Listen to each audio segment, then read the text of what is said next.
বিসমিল্লাহির রহমানির রহিম। সূরা কাফ। আয়াত সংখ্যা ৪৫টি, সূরা সংখ্যা ৫০, পারা ২৬। কাফ। সম্মানিত কোরআনের শপথ। বরং তারা তাদের মধ্যে থেকে একজন ভয় প্রদর্শনকারী আগমন করেছে দেখে বিস্ময় বোধ করে। অতঃপর কাফেররা বলে, এটা তো আশ্চর্যের ব্যাপার, আমরা মরে গেলে এবং মৃত্তিকায় পরিণত হয়ে গেলেও কি পুনরুত্থিত হব? এ প্রত্যাবর্তন সুদূর পরাহত। মৃত্তিকা তাদের কতটুকু গ্রাস করবে তা আমার জানা আছে এবং আমার কাছে আছে সংরক্ষিত কিতাব। বরং তাদের কাছে সত্য আগমন করার পর তারা তাকে মিথ্যা বলেছে, ফলে তারা সংশয়ে পতিত হয়েছে।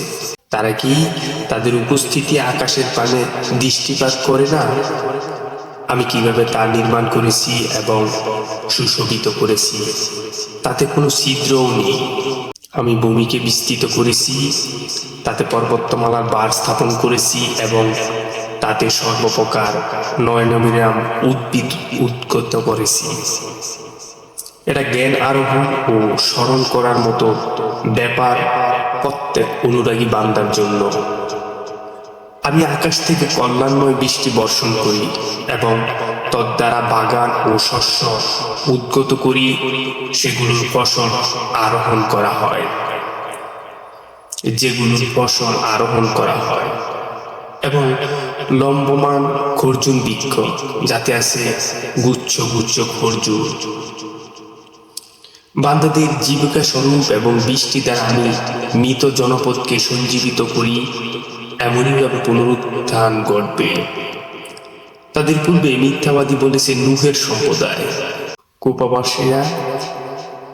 কূপবাসীরা এবং সমুদ্র সম্প্রদায়, আদ ফেরাউন ও লূতের সম্প্রদায়, বনবাসীরা এবং তুব্বা সম্প্রদায় প্রত্যেকেই রাসূলগণকে মিথ্যা বলেছে, অতঃপর আমার শাস্তি যোগ্য করেছে।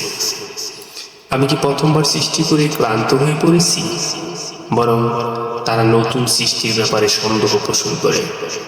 আমি মানুষ সৃষ্টি করেছি এবং তার মন বিস্তৃতিকে কুচিন্তা করে সে সম্বন্ধে আমি অবগত আছি।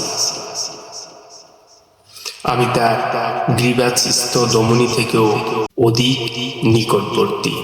যখন দুই ফেরেশতার ডানে ও বামে বসে তার আমল গ্রহণ করে, সে যে কথাই উচ্চারণ করে তাই গ্রহণ করার জন্য তার কাছে সদা প্রস্তুত প্রহরী রয়েছে। মৃত্যু যন্ত্রণা নিশ্চয় আসবে, এ থেকে তুমি তাল বাহানা করতে।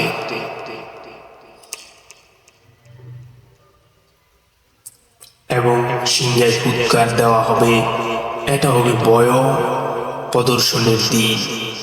এবং সিংহায় ফুৎকার দেওয়া হবে, এটা হবে ভয় প্রদর্শনের দিন। প্রত্যেক ব্যক্তি আগমন করবে, তার সাথে থাকবে চালক ও কর্মের সাক্ষী। তুমি তো এই দিন সম্পর্কে উদাসীন ছিলে, এখন তোমার কাছ থেকে যবনিকা সরিয়ে দিয়েছি বলে আজ তোমার দৃষ্টি সুতীক্ষ্ণ। তার সঙ্গী ফেরেশতা বলবে, আমার কাছে যে আমলনামা ছিল তা এই, তোমরা উভয়ই নিক্ষেপ করো জাহান্নামে প্রত্যেক অকৃতজ্ঞ বিরুদ্ধকারীকে, যে বাধা দিত মঙ্গলজনক কাজে, সীমা লঙ্ঘনকারিণী, সন্দেহ পোষণকারীকে। যে ব্যক্তি আল্লাহর সাথে অন্য উপাস্য গ্রহণ করত, তাকে তোমরা কঠিন শাস্তিতে নিক্ষেপ করো। তার সঙ্গে শয়তান বলবে, হে আমাদের পালনকর্তা, আমি তাকে বাধ্যতায় লিপ্ত করিনি, বস্তুত সে নিজেই ছিল সুদূর পথভ্রান্তিতে লিপ্ত। আল্লাহ বলবেন, আমার সামনে বাগ্বিতণ্ডা করো না, আমি তো পূর্বেই তোমাকে আযাব দ্বারা ভয় প্রদর্শন করেছিলাম। আমার কাছে কথা রদবদল হয় না এবং আমি বান্দাদের প্রতি জুলুমকারী নই। যেদিন আমি জাহান্নামকে জিজ্ঞেস করব, তুমি কি পূর্ণ হয়ে গেছো? সে বলবে, আরও আছে কি? জাহান্নামকে উপস্থিত করা হবে খোদাবিরুদের অদূরে। তোমাদের প্রত্যেক অনুরাগী ও স্মরণকারীকে এই প্রতিশ্রুতি দেওয়া হয়েছিল যে না দেখে দয়াময় আল্লাহ তাআলাকে ভয় করত এবং বিনীত অন্তর উপস্থিত হতো। তোমরা এত শান্তিতে প্রবেশ করো, এটাই অনন্তকাল বসবাসের জন্য প্রবেশ করার দিন। তারা তথা যা চাইবে তাই পাবে এবং আমার কাছে রয়েছে আরো অধিক। আমি তাদের পূর্বে বহু সম্প্রদায়কে ধ্বংস করেছি, তারা এদের অপেক্ষা অধিক শক্তিশালী ছিল এবং দেশে বিদেশে বিচরণ করে ফিরত, তাদের কোনো পলায়ন স্থান ছিল না। এত উপদেশ রয়েছে তার জন্য যার অনুধাবন করার মতো অন্তর রয়েছে অথবা সে নিবিষ্ট মনে শ্রবণ করে। আমি নবমণ্ডল, ভূমণ্ডল ও তদুভয়ের মধ্যবর্তী সব কিছু 6 দিনে সৃষ্টি করেছি এবং আমাকে কোনরূপ ক্লান্তি স্পর্শ করেনি। অতএব তারা যে কিছু বলে তজ্জন্য আপনি সবর করুন এবং সূর্যোদয় ও সূর্যাস্তের পূর্বে আপনার পালনকর্তার প্রশংসায় ঘোষণা করুন। রাত্রি কিছু অংশ তার পবিত্রতা ঘোষণা করুন এবং নামাজের পশ্চাতেও শোনো, যেদিন এক আহ্বানকারী নিকটবর্তী স্থান থেকে আহ্বান করবে, যেদিন মানুষ চিন্তিত সেই ভয়াবহ আওয়াজ শুনতে পাবে, সেদিনই পুনরুত্থান দিবস। আমি জীবন দান করি, মৃত্যু ঘটাই এবং আমার দিকে সকলের প্রত্যাবর্তন।